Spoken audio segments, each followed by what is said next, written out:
नमस्कार दोस्तों, आप सभी का हमारे YouTube channel Lucknow study centre में स्वागत है। आज केवल 1 महीने आपके पास बचा हुआ है समय।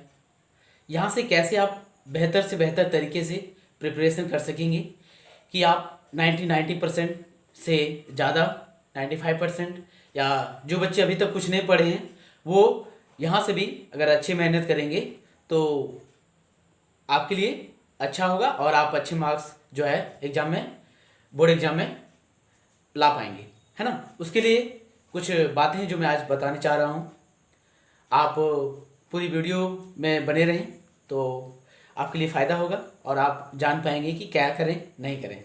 चलिए, मैं एक छोटी सी कहानी आपको आज सुनाने वाला हूँ पहले, है ना। वो कहानी आपको शायद इंस्पायर कर दे।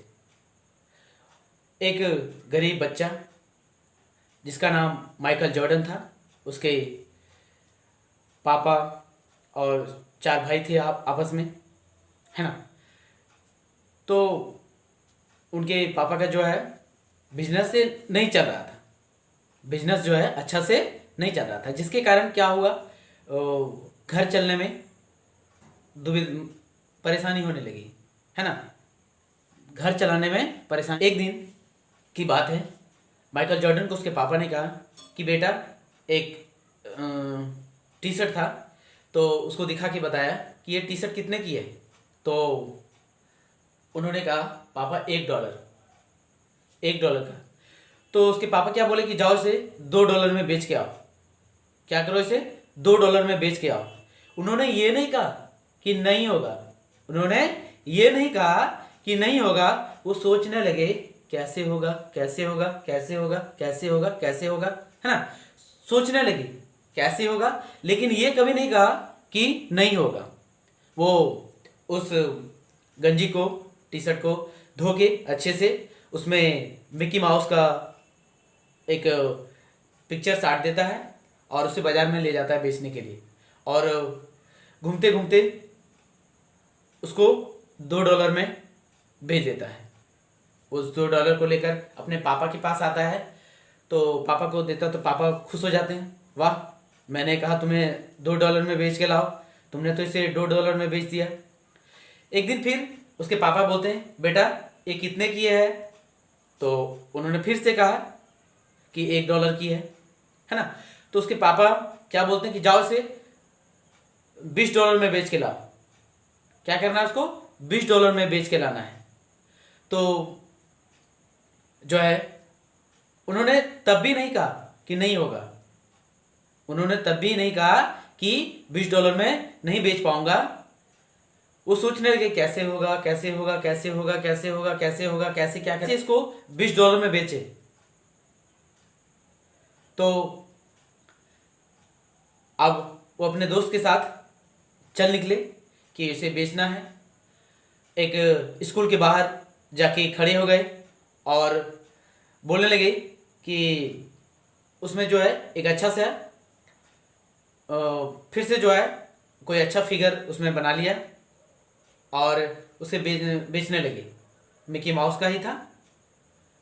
तो स्कूल के, एक बड़े स्कूल के बगल में तो बच्चे जो गुजर रहे थे, तो बच्चे तो जानते ही हैं कितने जिद्दी होते हैं, है ना। तो बच्चे जिद में अड़ गए कि मैं, मुझे लेना है, लेना है, लेना है, लेना है, लेना है। तो उसके पापा ने उसे $20 में दे दिया और $5 उसको टिप के लिए दिया, है ना। उसके बाद फिर कुछ दिन के बाद उसके पापा तीसरे टी शर्ट को लेकर आते हैं, बोलते हैं बेटा ये कितने की है। तो बोलते हैं $1 की, इसे जाओ तुम $200 में बेच के लाओ। क्या करना है, $200 में बेच के लाना है। उन्होंने तब भी नहीं कहा कि मैं ये नहीं कर पाऊंगा, उन्होंने तब भी नहीं कहा कि मैं ये नहीं कर पाऊंगा। उन्होंने फिर सोचने लगे कि क्या करूं, क्या करूं, क्या करूं, क्या करूं, क्या करूं, क्या करूं, है ना। कैसे कैसे होगा ये सोचने लगे, लेकिन ये नहीं कहा कि हमसे ये नहीं होगा। तो $200 में बेचने का बात हुआ तो सोचने लगे क्या करें। तो उसके दोस्त के साथ मिलके एक आइडिया आया कि बगल के शहर में एक हॉलीवुड की एक्ट्रेस फरहान आने वाली है। तो जैसे उसको ये खबर लगा, वो रात में ही गाड़ी पकड़ के शहर पहुंचता है और सुबह जैसे ही प्रेस कॉन्फ्रेंस होता है जहाँ पे हॉलीवुड एक्ट्रेस का जो था वो किसी तरह करके जो है उस एक्ट्रेस के पास पहुंच जाता है और वो खड़ा हो जाता है टी शर्ट को लेकर, बोलता है मुझे ऑटोग्राफ चाहिए चाहिए, ऑटोग्राफ चाहिए ही चाहिए, ऑटोग्राफ चाहिए ही चाहिए, है ना। तो उसकी मासूमियत को देखकर 10-12 साल का बच्चा को ऐसा बोल रहा है तो उसे देखकर उस एक्ट्रेस को लगा कि नहीं इसे ऑटोग्राफ दे देना चाहिए। तो उन्होंने उसके टी शर्ट पर जो है ऑटोग्राफ दे दिया और वही टी शर्ट को लेकर बाहर खड़े हो गए कुछ दूर जाके और कहने लगे ऑटोग्राफ का टी शर्ट है, ऑटोग्राफ का टी शर्ट है, ऑटोग्राफ का टी शर्ट है। तो वो जो है चिल्लाने लगे। तो जैसे चिल्लाने लगे तो बहुत सारा आदमी जमा हो गया। कोई बोलने लगा $200, कोई 300, कोई 400, कोई 500, कोई 1000। तो पीछे से कोई आके बोलता है कि मैं $2000 दूंगा, $2000 दूंगा। तो $2000 में उसको बेच के आ गए। पापा के पास आते हैं तो पापा बोलते वाह तुमने तो कमाल कर दिया, तुम कुछ भी कर सकते हो, तुम जो है कुछ भी कर सकते हो। तो मैं इस कहानी के साथ आपको एक बात समझाना चाह रहा था कि आप चाह लें तो कुछ भी मुश्किल नहीं है।